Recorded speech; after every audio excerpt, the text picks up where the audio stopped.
Welcome to Moments with Marianne. This is your host, Marianne Pastana. And we're here today with special guest, Vanessa Loder, who's here to share with us her new book, The Soul Solution, a guide for brilliant, overwhelmed women to quiet the noise, find their superpower, and finally feel satisfied. So welcome to the show, Vanessa Loder. Thank you so much for having me, Marianne. Oh my goodness, what an honor it is to have you here and to talk about your new book. What inspired you to write this? Well, they say you teach what you most need to learn. And I would say for me, it was inspired by hitting my own head against the glass ceiling and a wall of exhaustion and just wondering how I could quit the hustle without giving up on my audacious dreams. Well, and it's so interesting because so often women, we get into the workplace and we think, okay, these are dreams I have. I want to reach these goals. I want to do these things. And we get there and we are so unfulfilled. It's not funny.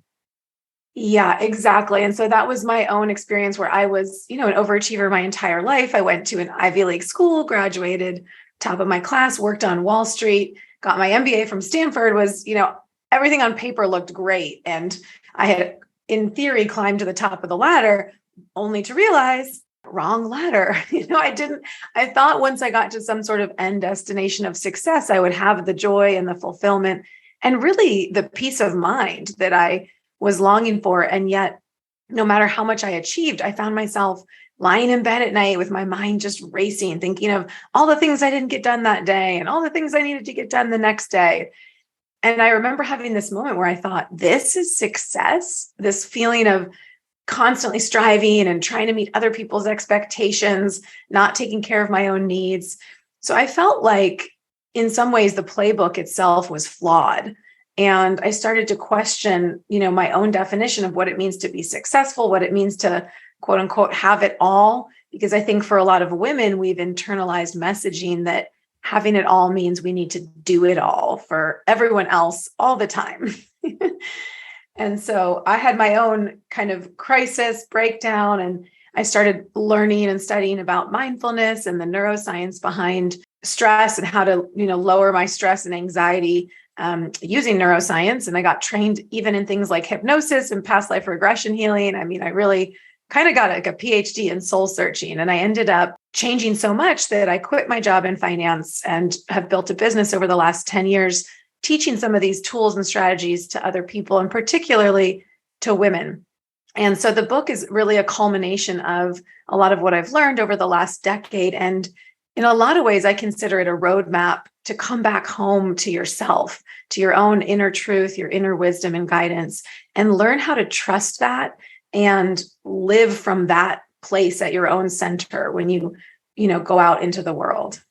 I'm kind of wondering, so when we get to this point where we're doing the work, I mean, for you, was there like a point that it kind of clicked like, oh, I am doing the wrong thing? I mean, how did you find out, the thing that's really driving my heart? Right. Such a great question.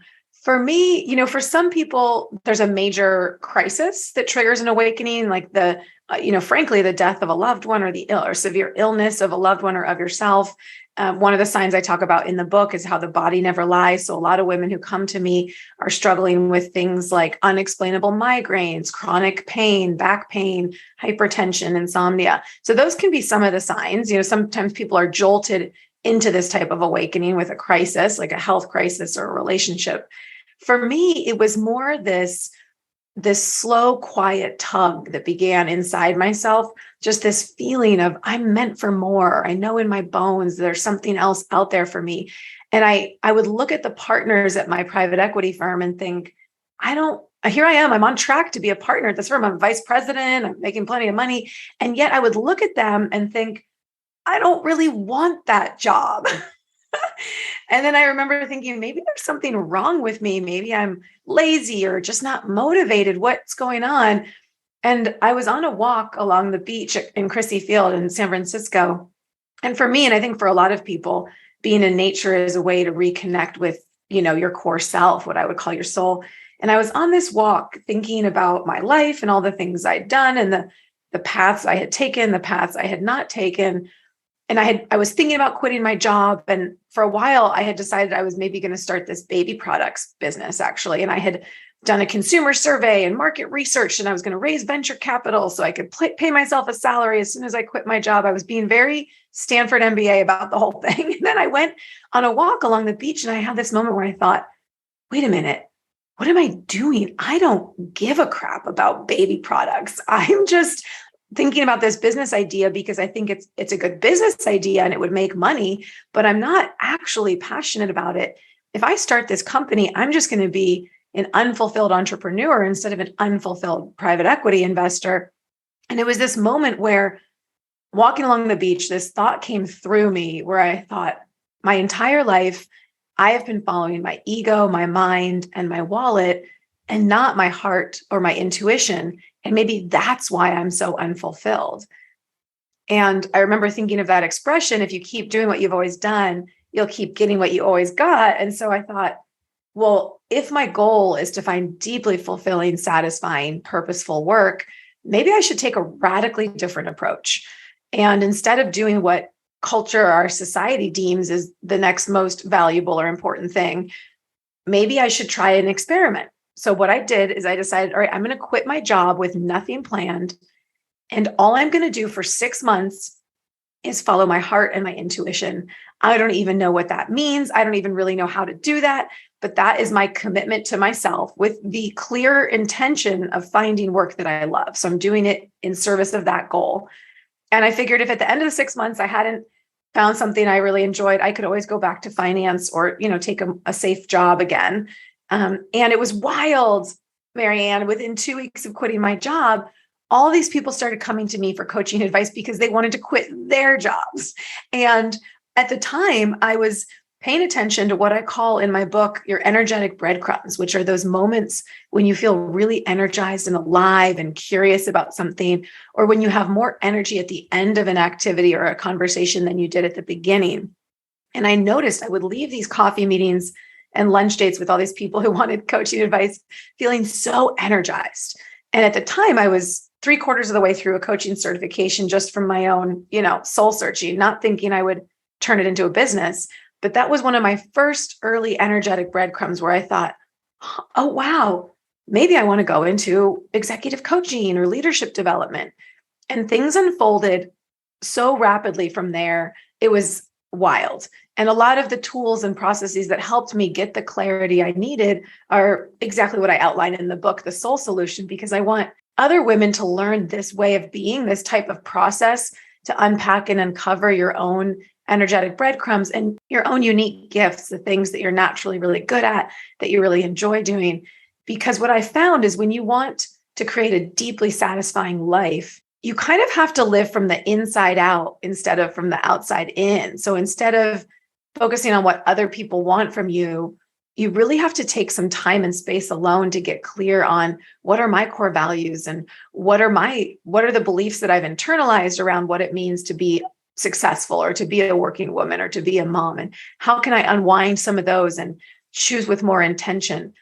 And the more, the soul-based path, it's nonlinear, it's not strategic, it's not predictable. You don't necessarily know A leads to B, leads to C. Sometimes A leads to Z, leads to D. So I think it's a very different way of doing life.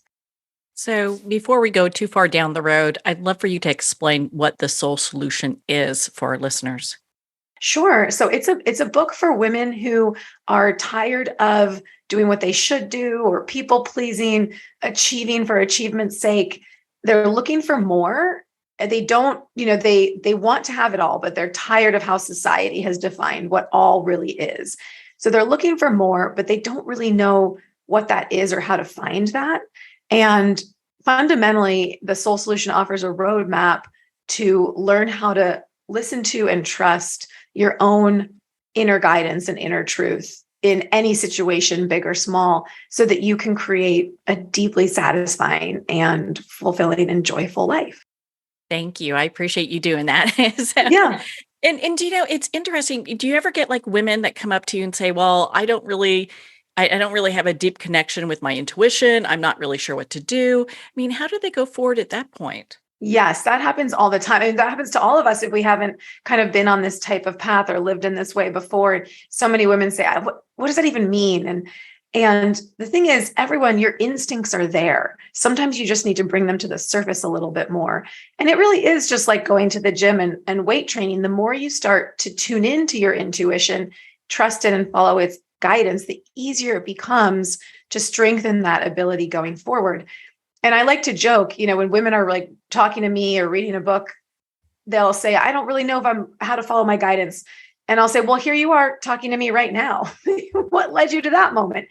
But there's lots of little ways to start to strengthen that muscle. And that's why I talk a lot about the concept of energetic breadcrumbs, because it's a very easy and accessible way for us to start paying attention to our intuition and to our body's signals and our energy signals. So what you can do is you can just start to journal each evening, do what I call an energy audit, where you'll journal on, okay, what brought me energy today? When was I in a flow state? When did I have more energy at the end of an activity or a conversation than I did at the beginning?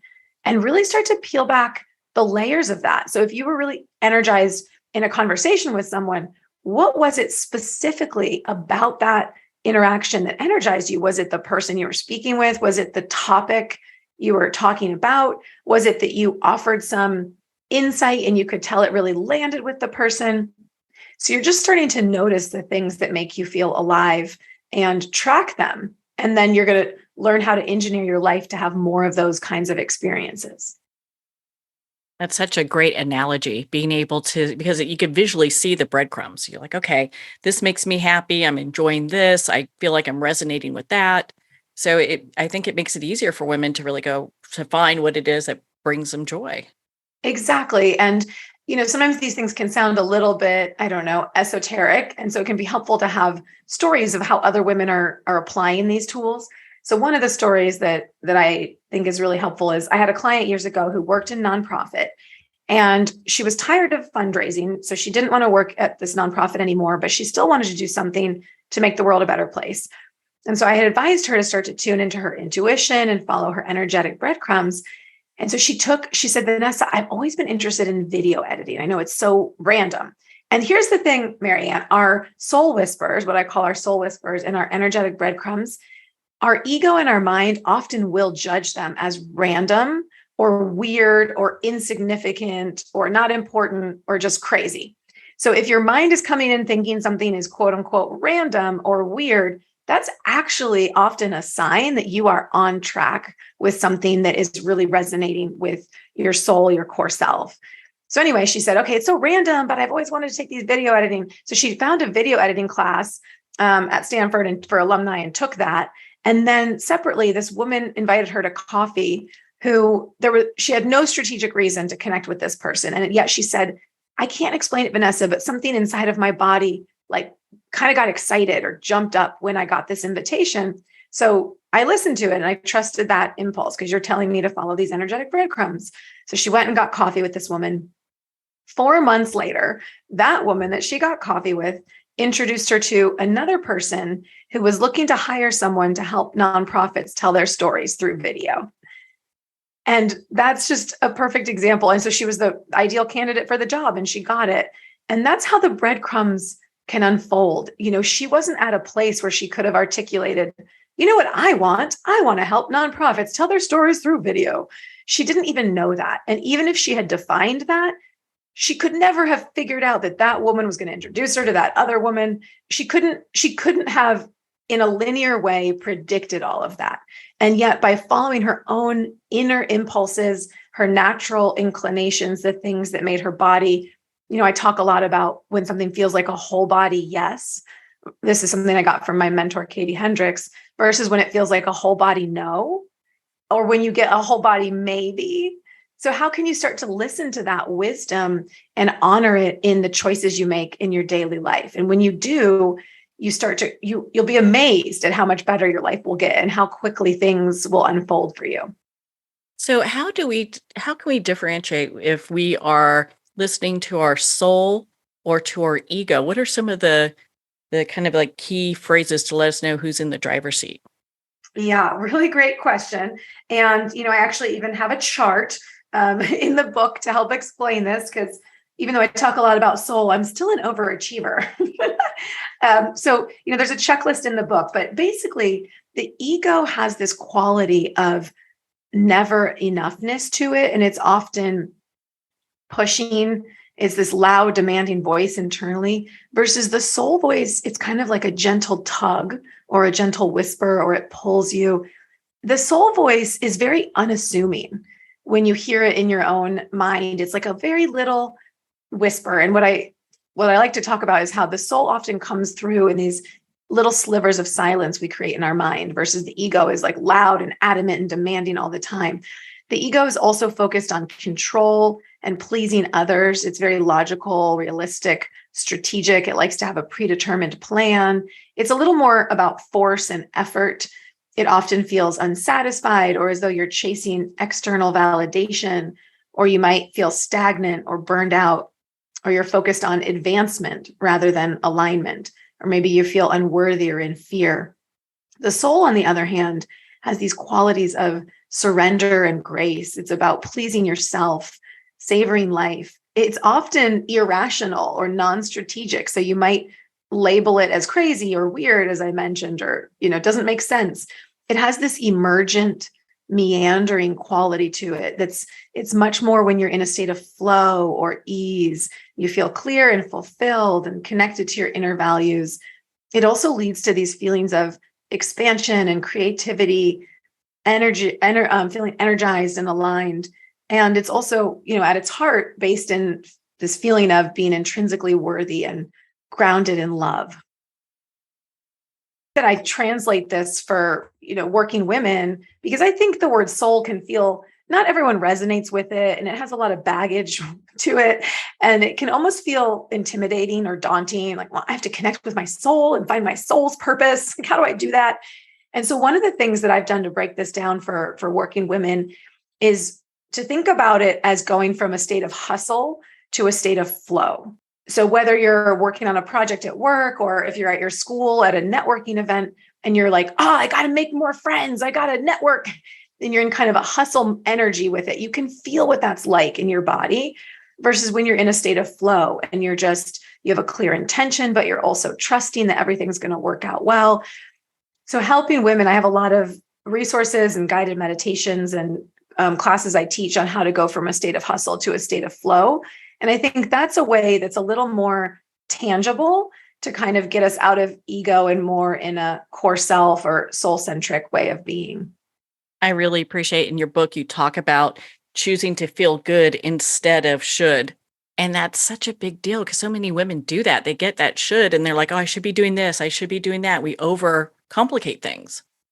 Yes, so true. And so what I've learned in my own life and, supporting hundreds of women is when you are saying I should for any sentence, that's a great red flag that you're out of your truth.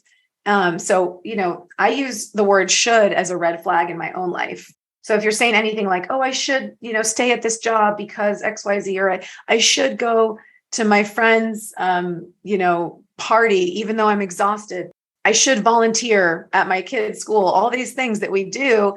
And the thing is, sometimes you really do want to do that thing. It is aligned for you, but the timing is not aligned because for whatever reason, you're really tired that day or that week.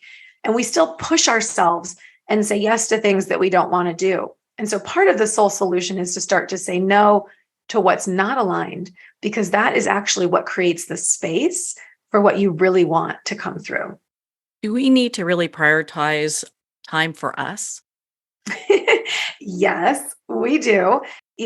Virginia Woolf talked about this in A Room of One's Own, and I really think she was onto something there. For women to have our most creative and fulfilling lives, we need space and time alone. And as I started digging into some of the research about this for when I was writing the book, I was shocked to find how much women's time has been trampled on for centuries. And if you think about it, historically, women have been kind of the gatekeepers of men's time and protecting time for men. So think about The Good Wife, Don Draper and the Mad Men, right? She's protecting the man's time so he can have quiet reflection in the evenings, or the good secretary, who's sort of the gatekeeper of the man's time at the office. And I think many of us as women have internalized some of that old, outdated messaging. I noticed in my own life, we would go to these kids' birthday parties in our neighborhood, and the number of times the moms were interrupted mid-sentence because someone fell down and needs a Band-Aid, or they didn't get the snack they wanted, or whatever. And the dads, I would look over. I'm not kidding. I went to one child's birthday party where the dad had set up a bunch of chairs and a keg in the garage, and all the dads went there and just hung out. And then the moms and the kids were all in the backyard, and the moms could not get three quality sentences strung together without being interrupted by someone bumping heads on the trampoline, and there was an injury, and there was this and there was that, and they spilled their juice, all the things that kids do. And I remember just thinking, why is this the default?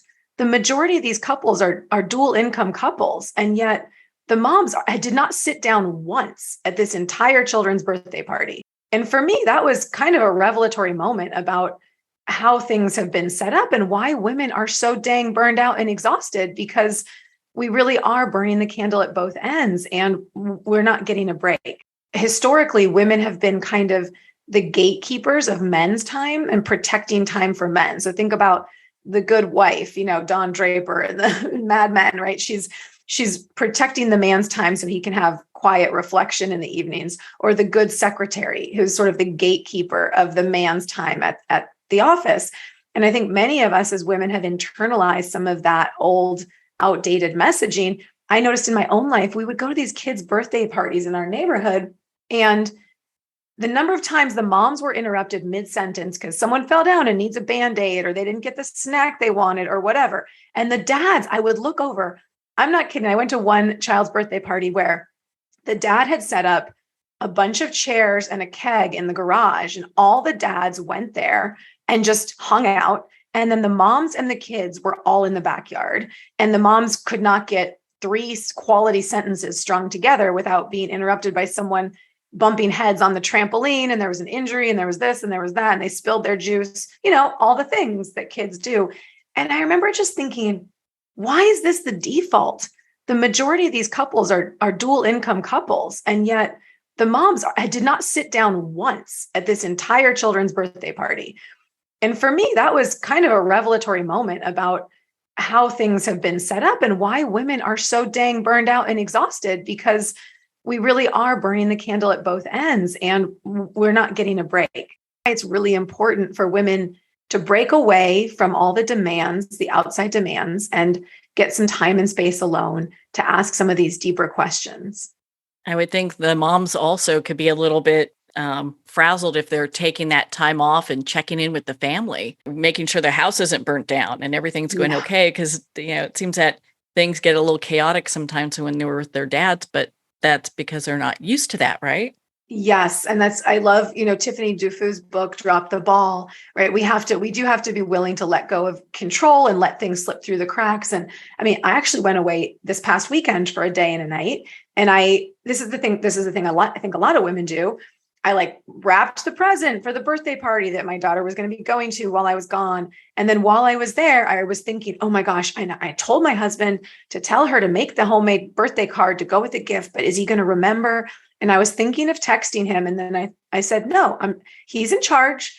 He knows that a card should go with the present, and he's responsible for that. And he and my daughter, and if they don't figure it out and this present goes with no card, no house is actually burning down. But what I've write about in the book, and I noticed in myself, is that it's kind of almost like not scratching an itch sometimes to make yourself not do all the things, because we're so used to doing all the things. And so you have to catch yourself as you're about to do too much and stop yourself. So that's not an easy task, but once you're aware that not only are you exhausted, but you're actually creating these codependent enabling relationships with other people where they then depend on you to keep doing all this stuff. And so you have to drop the ball if you want these patterns to change. So in your book, you talk about creating our soul boards. What are those and why would we use that? So the thing about the soul is it doesn't really talk in language or words. It speaks in symbols, in images, in longings, in feelings, in dreams. You might get messages from your soul in your dreams, in signs and synchronicities and curiosities. So the soul board is a great way to tune into the wisdom of your soul. And what you do, I mean, some people have heard the term vision board, and it's very similar to that. You get a bunch of different magazines and you do a meditation. I recommend doing a meditation to connect in with your heart center first and set a clear intention. And then you're going to look for images that, again, give you those energetic breadcrumbs. So there's something about this image that just speaks to you, even if your logical, rational mind doesn't understand why you're choosing that image. So it's a practice in starting to tune into and trust that inner wisdom, that inner authority. So you cut out all these different images and then you paste them onto a poster board, and you can do it for different categories of your life or for a specific goal. And then the other thing, when you look at those images, you're speaking directly to your subconscious mind. So a lot of work has shown that our conscious mind that we think is running the show, it processes information at about 50 bits per second versus your unconscious intuitive nervous system processes information at 11 million bits per second. So 50 versus 11 million. So there's a lot of horsepower there that we're not leveraging. And the subconscious mind, again, speaks through images. And so when you look at this soul board, at these images that just make your body feel like a whole body yes, you start to attract and draw in the people and the places and the situations that will help make that vision a reality. And one of the things I recommend is to actually dance in front of your soul board. So once you've made this beautiful board that has all these images of things you want, you play a song that really gets you into a happy state or a high vibration state, and you actually dance while looking at those images, and that juices it even further. And, I had one woman lawyer once at a retreat who was like cutting out pictures. She's like, Vanessa, when you asked me to do this exercise, I was like, how is cutting out pictures really going to help me get clarity on my life? And she goes, and then I found a picture of this like abstract farmhouse from this old art calendar that someone had brought in. And she goes, and I just knew I had to make an offer on that house. It's so bizarre, but something in me just knew it's time to make an offer on that house you've been thinking about. So this is how we can get messages from our soul sometimes, is through images that elicit a somatic or a physiological response in our body. Seems that all comes together with dedicating that time to ourselves where we can actually envision what our new future could look like. Yes, that can certainly help. Yeah. And it can also help to get a tribe around you of other women. So you can maybe get a couple girlfriends together and do this as a fun craft project one night. Well, that sounds like a good thing to do. Maybe a book club, right? Yes. Yeah. I actually have instructions in the book for how to lead a visioning circle and create a book club around this, because I have found that, it might be hard for us to take time and space for ourselves, but we can always say to a friend, oh, girl, yes, of course you should take some time alone. And so we can be those cheerleaders and those advocates for each other. And it's the same with visioning. One of the chapters on the book is all about how to vision your ideal life. And with visioning, I found is, how you could say to your friend, of course you should like apply for that promotion. Yes, you're totally qualified. And yet when it comes to ourselves, we feel like, I don't know if I'm qualified enough. It's the same with visioning, where it's often easier to see a bigger vision for another woman's life than we can see for ourselves. So that's another area where you can really expand what's possible by harnessing the power of a group or just one or two friends who can help you see a bigger vision for yourself and your life. In your book, you talk about radical responsibility. What is that? So radical responsibility is really owning your side of the street and how you maybe contribute to things. There's a great equation that I learned from Jack Canfield, which is E plus R equals O. And what that stands for is the events in your life plus your response or your reaction is what determines your outcome, the O. And we usually don't have control over the E, but we always have control over the R in that equation, which is our response or our reaction. And a different response can give us a totally different outcome. So in the book, I outline a framework to how to go from complaining about something in your life to making a bold new commitment about what you really want. Because I think many of us, we can get stuck in, kind of victim mode or martyr mode. And trust me, I've been there a lot. Where it's sort of like, woe is me, all these things are happening to me. And so one of the ways as women we can take our power back is to recognize that we have more control than we realize. And that starts with recognizing how we are contributing to our current circumstances and taking responsibility for that. And it's never a fun moment to take responsibility. Like, it does not feel good. And yet on the other side of that is where our power lies. Yes, you often hear of people when they start doing that, it's like they go through their mind process and realize, wow, I'm really negative. I have to switch that around, you know. Yes, exactly. So catching ourselves in those negative loops and recognizing, frankly, how sometimes we create our own suffering. I mean, there's an expression in Buddhism that pain is inevitable, but suffering is optional. And it's not fun, as I've said, when you're in a downward spiral and you catch yourself. At first, at least for me, I'm almost always really cranky and resistant. Like, I don't care. No, I'm not really making myself miserable. I mean, I know I am, but I get mad about it, before I really want to take responsibility. But the thing is, catching yourself in that kind of downward spiral and then doing a shift move, thinking, okay, well, what can I do to change my energy, to change my mood in this moment? Like, what's one thing that's going to help me get back to an upward spiral? And that's sort of how you can start to take responsibility. And then that's also how you can, feel more empowered in your life. Yeah, it's changing that voice of the inner critic, and that's got to be pretty tough to do when you're so kind of wired. You've been negative for a while. How do we make that switch? Yeah, there's a lot of tools and processes that I outline in the book, because that is another big piece of the soul solution, is to learn how to shift your inner critic into this wise inner coach. And so I've studied a lot with Kristen Neff, who's the leading researcher on self-compassion. She's amazing. And so there's three main steps to self-compassion: mindfulness, loving kindness, and then also recognizing that you're not alone in your struggles. My favorite super quick self-compassion tool I actually got from Jen Sincero's book. And what it is all you do when you catch yourself. Let's say you yelled at your kids and then you feel guilty, or you made a mistake at work, or you said something in a meeting at work and then you were like, oh, that was not articulate. I shouldn't have said that. What most of us do is for the rest of the afternoon, we beat ourselves up like, oh, I can't believe I said that. I can't believe I said that. I can't believe I said that. And then we feel worse and worse about it. And then, let's say we are like commuting home and we're thinking about that situation at work and we're getting more and more worked up. And then we get to our front door and a loved one opens the door and greets us. And we snap at them because we're in a bad mood about that thing that happened at work. Next thing we know, we're in a huge fight and dinner is ruined. That's what I would call a downward spiral. So what you want to do is catch yourself when you're in that cycle, because your brain, the first time you said that thing in the meeting and then you cringed, you actually released adrenaline and cortisol in your body, which starts to, have a chemical reaction. When you replay that scene 17 more times for the rest of the afternoon, guess what? Your body doesn't know the difference between the actual event and the perceived one or the imagined one. So you're releasing cortisol and adrenaline, you're having that response over and over again.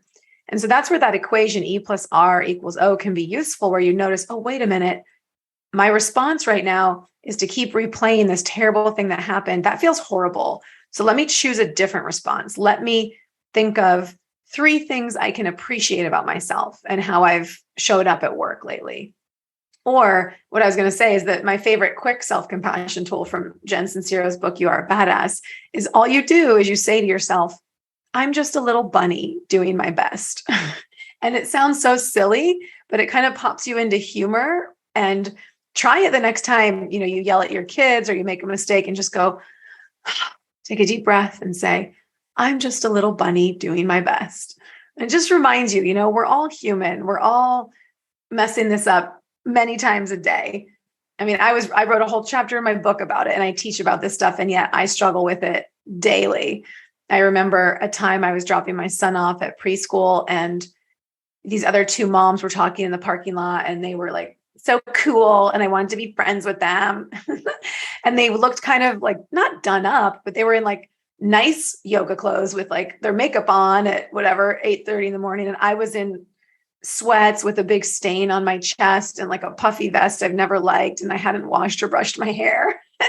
And the 2 of them were talking, and I stood kind of, like I said, hi, and I stood sort of behind them, waiting for them to invite me into the conversation. And they kind of did, but they mostly just continued it without me. And I just stood there awkwardly for several minutes. And then I just left and got in my car and drove home. And as I was driving, I started beating myself up like, oh, look at you. You haven't washed your hair. You have like no cute clothes. You have no friends. Nobody likes you, like all the things the voice was saying.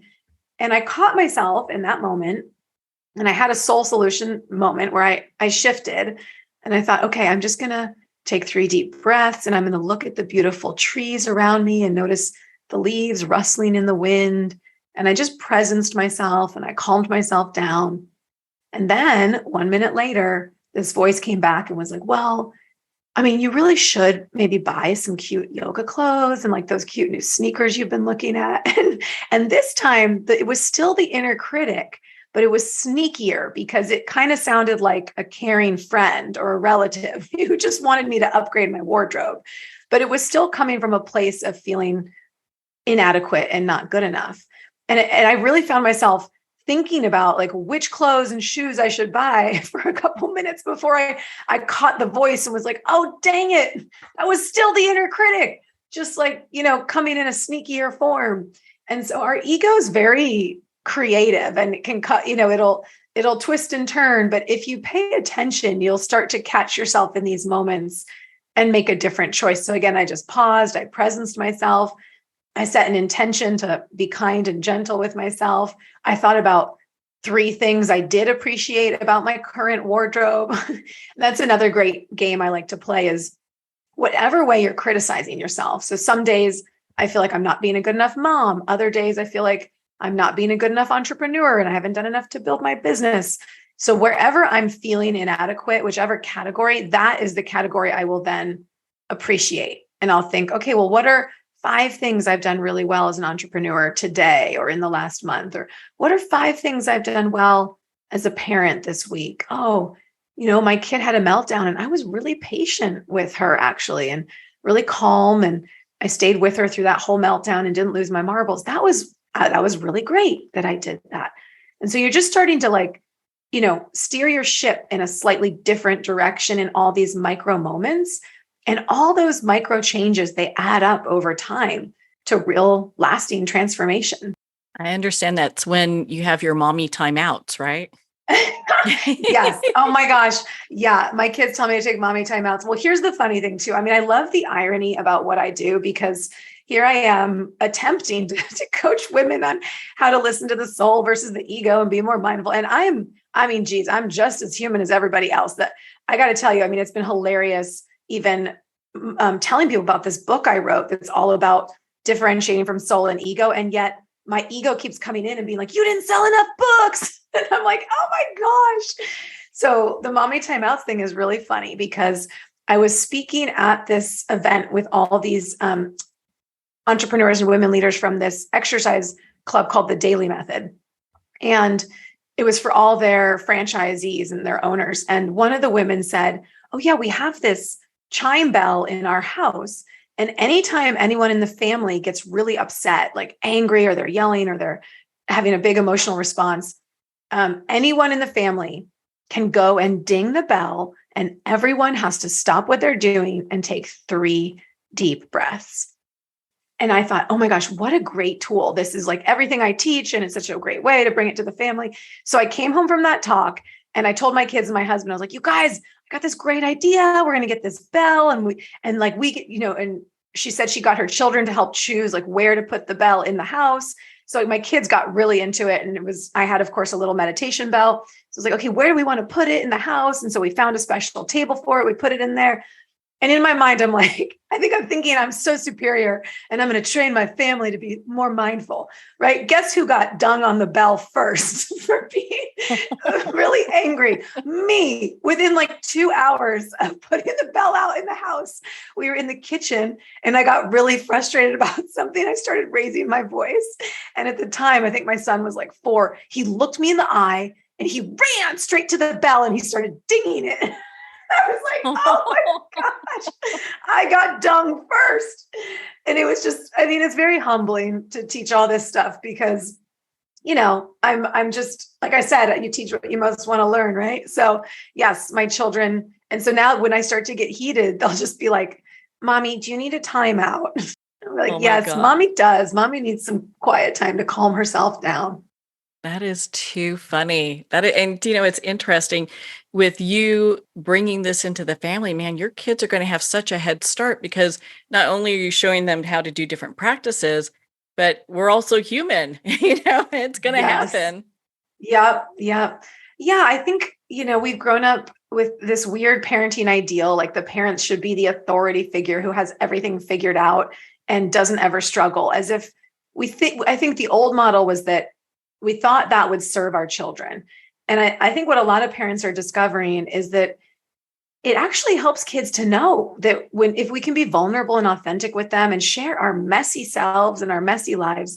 I mean, of course, we need certain boundaries and certain authority to stay in place. Like if I'm having challenges in my marriage, I'm not going to talk to my kids about that.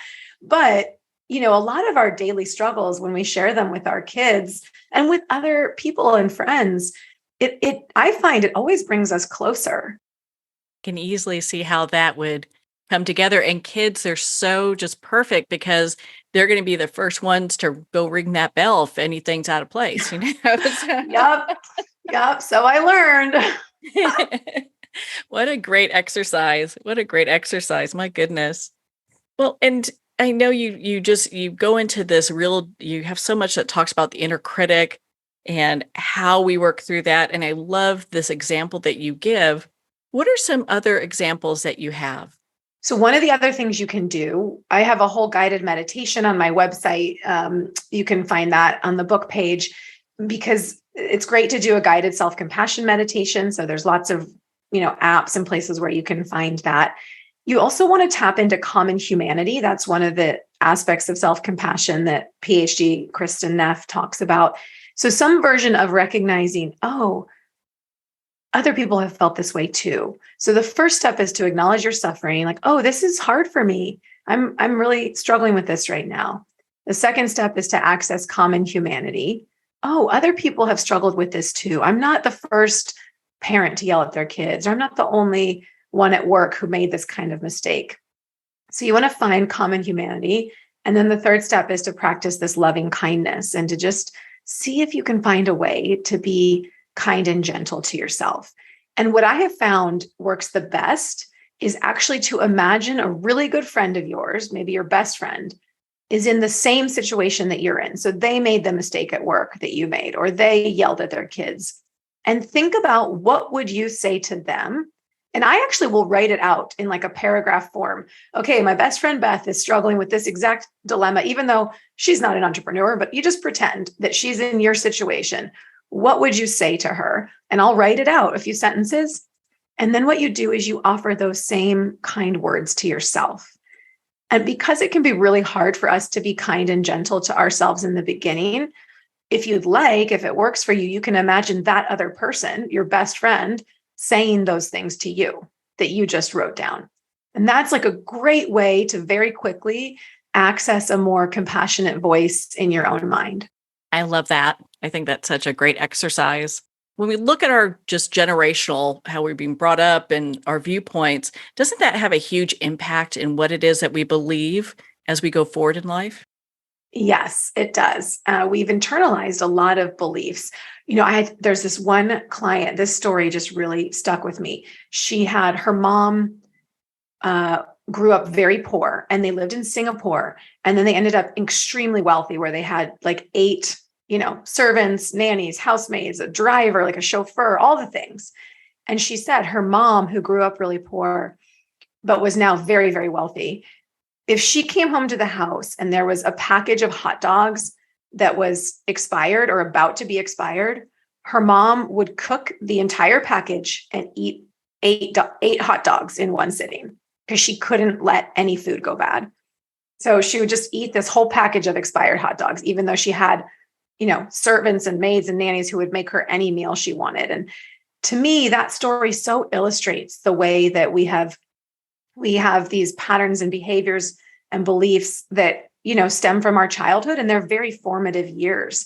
And that's why I'm a real big fan of neurolinguistic programming, one of the modalities I'm trained in, because it really helps us work with our brain to rewire it to create the change and the new behaviors we want. But one of the ways you can do this in a very simple tool is to do something I call sourcing your beliefs, which is, you'll choose a category of your life, like let's say what it means to be a working mom.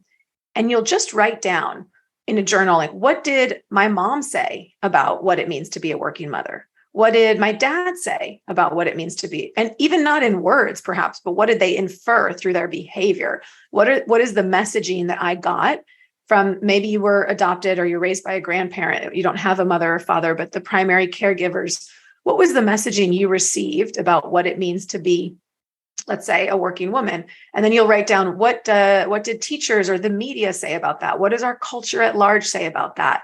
You could add any other influential figure in your life or even a celebrity. And once you have all that on a piece of paper, it can be really eye-opening to go, oh my gosh. And then what you do is you'll ask yourself, well, is that messaging I received growing up, is that something that I want to intentionally continue to believe going forward? Or would I rather cultivate new and different beliefs myself? And so much of this is deeply, deeply unconscious. And I know when I had my daughter, I felt all this pressure to lose the baby weight in like 4 months. And nobody ever in my whole life sat me down and said, you know what you need to do? You need to lose the baby weight in 4 months. But where did I get that idea from? Oh, guess what? Look at a magazine and it shows all these gorgeous women on Giselle, look at her post-baby body. She's on the beach in a bikini, and she looks amazing. And so you see all this messaging, and as women, we are constantly bombarded with these gold standards of beauty, of health, of parenting, of being the ideal worker. And so what we've done, being the good girls that we are and the good students that we are, is we've internalized all of that. And then we think we have to meet all of those insane standards. And we put tremendous pressure on ourselves to do that. And then we feel horrible shame when, guess what, we fall short, And so it's a recipe for insanity. And, that's another reason why I think it's so important to have a tribe of other women around you who want to live in a more grounded, authentic way, because we need to start writing new narratives about what it means to be a working woman, about what it means to be a mother, about, what it means to be a sister, a daughter, a friend, a volunteer at the school, whatever the category is. You have so many resources for people. Do you also have a group that they can join so they can be part of a community? I do. And I actually, but right now that group, there isn't a new one starting, but I think in early 2023, I'll be starting a new group based on the book, The Soul Solution. So the best thing to do would just be sign up for the email list or the newsletter, and then you'll get a notification anytime I'm starting new groups. I'm often doing group visioning and webinars and workshops and things all the time throughout the year on different topics, because I really do think as we bring groups of women together, that is how we're going to start to create this new paradigm and create, real change for ourselves, but also for the planet. Well, Vanessa, where can our listeners connect with you, be part of your community, and learn more about your work? Yes. So if you go to my website, which is Vanessa Loder, LODER.com. And then if you want to get the book, you can go to vanessaloder.com/soul, SOUL-solution, or just click on the tab that says book. We put it in all caps just to make sure people can see it.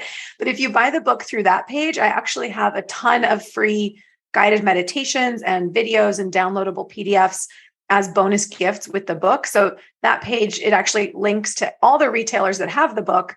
But if you just enter your name and email on that page, you'll also get all the bonus resources that are supplemental to the book. So you can have a lot of these meditations, the journaling practices, videos, all that kind of stuff, because I really do love to give people tools, so that you can not just learn about these concepts, but actually apply them and embody them and create real change in your life.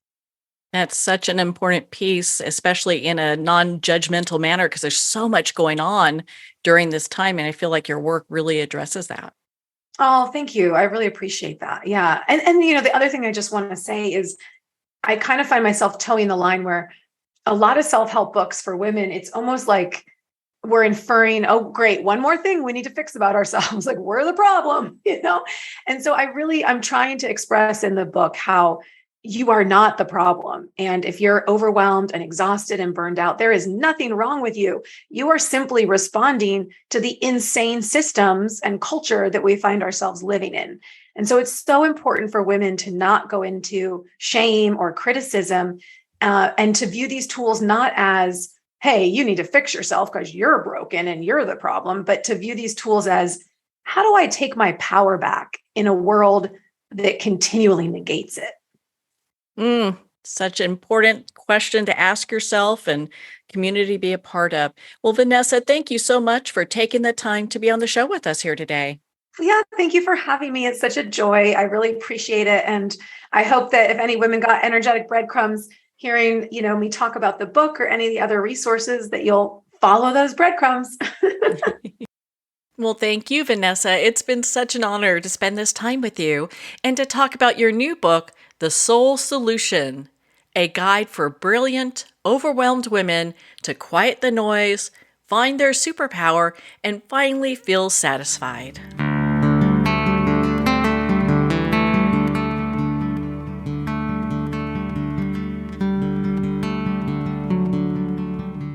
I'd like to thank Jason Eastwood at Guitarfulness for sharing his inspiring music and talent with us.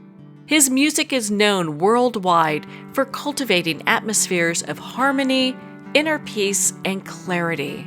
Visit Jason's website at guitarfulness.com. Join his newsletter, be part of his community, and download his music.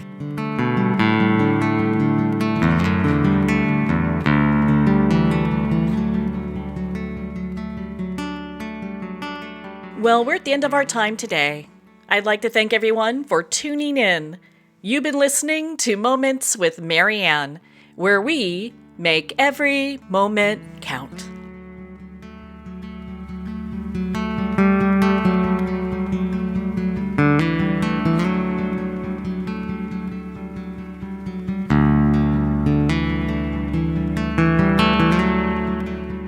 In a single moment, your life can change. Moments with Marianne is a transformative hour that covers an endless array of topics with the best of the best. Her guests are leaders in their fields, ranging from inspirational authors, top industry leaders, and business and spiritual entrepreneurs. Each guest is gifted and a true visionary, a recognized leader in her own work, and while teaching others to develop, refocus, and grow, Marianne will bring the best guest and sometimes a special surprise. Don't miss this. You never know just which moment will change your life forever.